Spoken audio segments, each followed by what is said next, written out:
కదా, ఇట్లాంటివన్నీ అక్కడ మాట్లాడచ్చు. సార్ 22A భరోసా ఇవ్వని పొంగులేటి అర్హులకు న్యాయం జరిగిన ఇది చాలా పెద్ద ఎత్తున తెలంగాణ రాష్ట్ర వ్యాప్తంగా జరుగుతున్న చర్చ. కోట్లాది రూపాయలు ఇబ్బందికర పరిస్థితులు ఉన్నాయి. విపరీతంగా దీని మీద అవినీతి కూడా జరుగుతుందని చెప్పి ఆరోపణలు. అంటే ప్రతిష్టంభన ఉంది. ఎక్కడికక్కడ ఎందుకు ఆపేశారు తెలియదు. రిజిస్ట్రేషన్లు ఆపేశారు. అమ్ముకున్న వాళ్ళకు డబ్బులు రావట్లేదు, లేకపోతే ఇదివరకు తీసుకునే వాళ్ళకు కొన్న వాళ్లకు న్యాయం జరగడం లేదు. పెద్దవాళ్ళు, సంస్థలు, కార్పొరేట్ సంస్థలు, నిర్మాణ సంస్థలే కాకుండా సామాన్య ప్రజలు కూడా దీనివల్ల చాలా సంక్షోభంలో పడిన పరిస్థితి. అయోమయ అవస్థ, ఒక విధంగా చెప్పాలంటే అయోమయము, ప్రతిష్టంభన, కొన్ని దుష్ఫలితాలు కూడా కలుగుతున్నాయి. కొంతమంది అర్ధాంతరంగా ప్రాణాలు తీసుకోవటము, లేకపోతే దీనికి గురవుతున్న పరిస్థితి. పొంగులేటి శ్రీనివాసరెడ్డి మాట్లాడారు, కానీ అందులో ఏమీ స్పష్టత లేదు.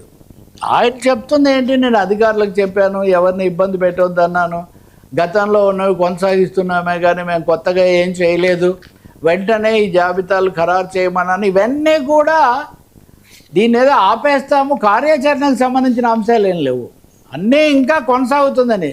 పొంగులేటి మాటలే కనుక మనం తీసుకుంటే ఈ త్రిశంకు స్వర్గంలో ఉన్న ఈ ప్రతిష్టంభన కొనసాగుతుంది. దీని మీద ఇదమిద్దంగా ఆదేశాలు ఇవ్వడానికి ప్రభుత్వం సిద్ధంగా లేదు. వ్యూహాత్మకంగానే ఈ అనిశ్చిత పరిస్థితి కొనసాగించడానికి ప్రభుత్వం విధానంగా తీసుకున్నట్టుగా ఉంది అంటారు కొంతమంది. ప్రభుత్వం కాదు, ఆయన ఆ శాఖ ఎక్కువగా దీని మీద చొరవ చూపిస్తుంది, ఆయన దీనికి కారణం అనే ఒక అభిప్రాయం కూడా కొంతమంది కాంగ్రెస్ నాయకులు చెప్తూ ఉన్నారు. కానీ ప్రతిపక్షాలు కానీ, నిర్మాణ సంస్థలు, వ్యాపారవేత్తలు దీని మీద చాలా ఆందోళనతో ఉన్నారు.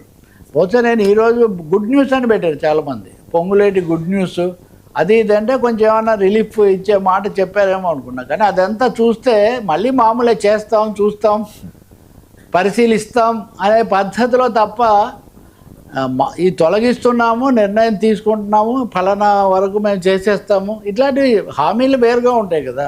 ఆయన ఏమీ హామీ ఇవ్వడం లేదు. కాబట్టి ప్రభుత్వం ఈ అనే సస్పెన్స్ లేకపోతే సమస్య, సవాలు కొనసాగించడానికే రెవెన్యూ శాఖ నిర్ణయంతో ఉన్నట్టుగా కనిపిస్తుంది. చాలా తీవ్రమైన విషయం. ఎందుకంటే ఇన్ని వైపులు నిరసన ప్రదర్శనలు కూడా ఇప్పుడు చాలా జరుగుతున్నాయి. 99 కూడా దాని మీద వరుసగా చర్చలు ఇవి చేస్తూ ఉంది కదా. సో ఏమాత్రం పునఃపరిశీలన, ఒక అఖిలపక్షం అన్న వేసి ఉండాలి కదా కనీసం.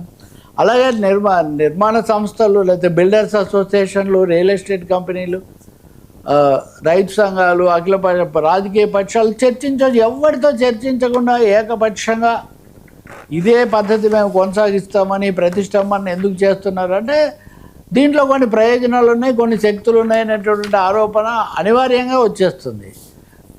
జాబితాలు పెట్టండి, అదేదో ఒక తేదీ పెట్టారు 14, 15, ఆ లోపల పెట్టండి. పెట్టిన తర్వాత ఏం జరుగుతుందండి? ధరణి నుంచి భూభారతికి వచ్చినప్పటి నుంచి ఇది ఏదో విధంగా కొనసాగుతూ ఉన్న పరిస్థితి తప్ప ఇది బయటికి రావట్లేదు. ఏ భూమి అంటే భూమి నాదటన్న భూమి పక్కన ఉన్నావు అని వేమన ఎప్పుడు రాసినట్టుగా ఎవరి భూమి వాళ్ళది కాదు, ఎవరి ఇల్లు వాళ్ళది కాదు, డబ్బులు పెట్టినా కూడా కాకుండా పోతున్న పరిస్థితి.